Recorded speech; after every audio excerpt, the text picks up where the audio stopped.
So a couple things we want to get in order before we start is we want to create a layer for our electrical symbols that we're going to be placing. So I've already done it in this file here, but I'm going to show you what I did is just go here to create a new layer, and I went ahead and created a layer called electrical. So you can see it right here, and I'm just going to go ahead and delete this layer I just created right now. So if you're following along and working in AutoCAD, go ahead and create a layer called electrical. And I'm going to go ahead and close it.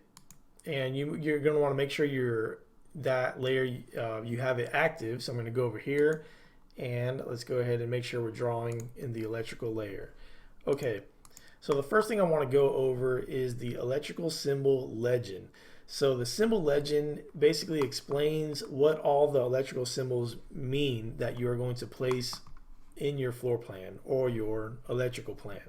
So here I have a list of symbols that I'm pretty sure I'm going to use throughout this electrical plan. And what I did is I've created some images that will better explain what we're looking at when we look at these symbols. So if you've never looked at electrical plan, hopefully this will help you out to understand a little bit better what it is that you are drawing. So we'll start right here with the dryer range receptacle. So this is a recept that is going to be a little larger than your standard receps for your televisions and other appliances. So it's a little bit of a higher voltage plug, and the general symbol that you do is basically just a circle and 3 lines, so that signifies that it's a 3-prong, or sometimes they're 4-prong outlets. So that's what we're seeing right here is a 3-prong. Basically it's a higher voltage. So here is your standard 15 amp recept, and that is what we have here. So this is basically the plugs you see throughout your house. In the US, this is what your plugs look like.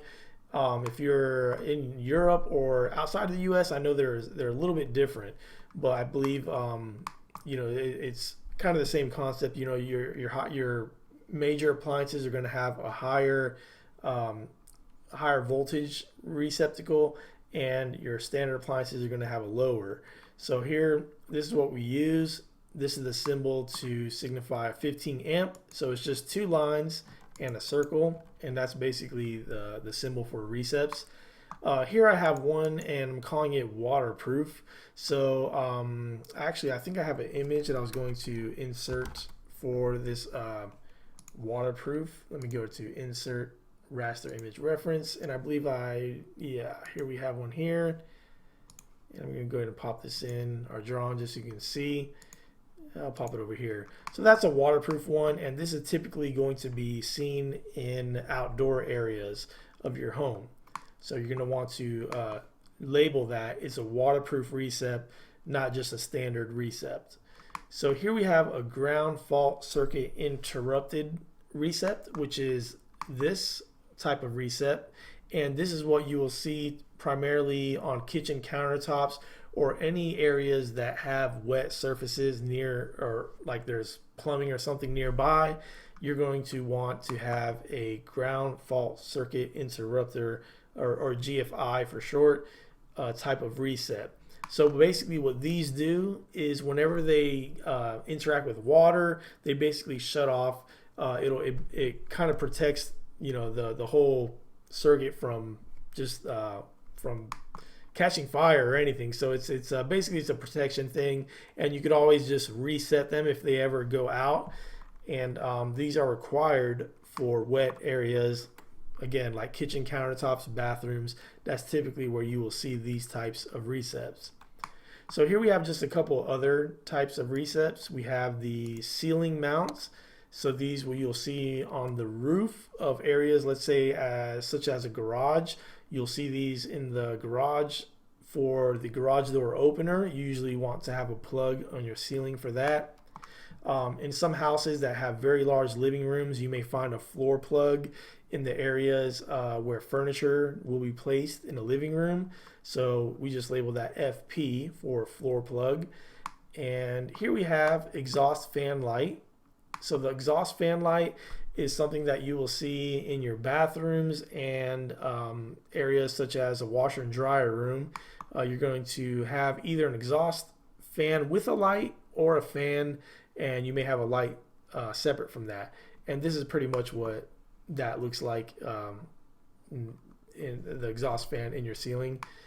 And if we keep going down, so here I have a fluorescent light. You see these a lot in garages, sometimes in utility rooms, and the symbol for that is just, I'm just showing a rectangle with a circle in the middle, and the circle in the middle is basically the junction box, which is what I'm showing down here. This is the junction box. This is where all your wiring is coming through, and basically you can pretty much attach any type of light fixture. Once you have your junction box, you could attach incandescent lights. Just that's basically just any type of surface mounted light can be attached when you place this junction box. So it just depends how specific you want to get when you're labeling your light fixtures in a home. Sometimes you can just label everything like this, and that's good for any surface mounted light. For can lights it's not, and I'll get into that in a second, but let's keep moving down. So our switch, this is the symbol for a switch. It's just basically an S with a line through it, kind of like the money sign, and this is what a switch looks like. And here's just a single switch, and these you can of course buy them in doubles and triples, and there are also a variety of different style of switches. This one here is called the rocker switch, and I'm sorry, a toggle switch, and this is a rocker right here. And here we had a sliding dimmer switch, and here's a sliding dimmer with an on and off button. Here's a rotary dimmer, basically the same thing, it's just a different way of increasing the value of that. And there's our toggle one. So that's the universal symbol for a switch. If you have a double, you're going to put two of these S's next to each other. Let me just go ahead and copy that. You see it like this if it's a double or a triple switch. And here we have a S, and we have a number 3 next to it. So this signifies that the switch it's a three-way switch. So what does that mean? Well, that means that it can be controlled. The light can be controlled from 2 different switches. So let's say I'm running this to one location or one light, and then another part of the room there's another switch that will also control that light. So that's when you would label a 3 next to it, and it would be a three-way switch. And the reason why that's important is because it requires an additional wire to be installed there by the electrician. Same thing with the dimmer switch. It's just a little bit more wiring, and this is an example of a switch with a dimmer. It has the on or off, and it has a dimmer on it. And of course there's different styles of dimmers and switches. This is just some of them. So here we have a pendant light symbol right here, and this is what a pendant light is. Basically, it's you have that junction box in the ceiling, but the light is actually hanging down from that. So you see these a lot in over bars, over countertops or islands in kitchens, and you see them sometimes in entry to your homes, the entry foyer areas. You may see a chandelier or a dining fixture hanging down, so that could be labeled as a pendant light. And here we have a wall mount light, which is basically a vanity light that would be in your bathroom, in your over your mirror a lot of times. And sometimes we will see these as well in your porch areas. So it would be a porch light. So this is attached to the wall and not the ceiling. And here we have a ceiling fan. So this is what it looks like. And of course, there's all types of different style ceiling fans, but that's just an example there. So a can light, and here's a can light. This is basically what it looks like. So one thing, our symbols don't need to be exact, but it's good to keep them as close as you can to a typical dimension. So I think I have these at 4 inches, and so this circle might be 4 inches. Maybe the lip around it's a little larger.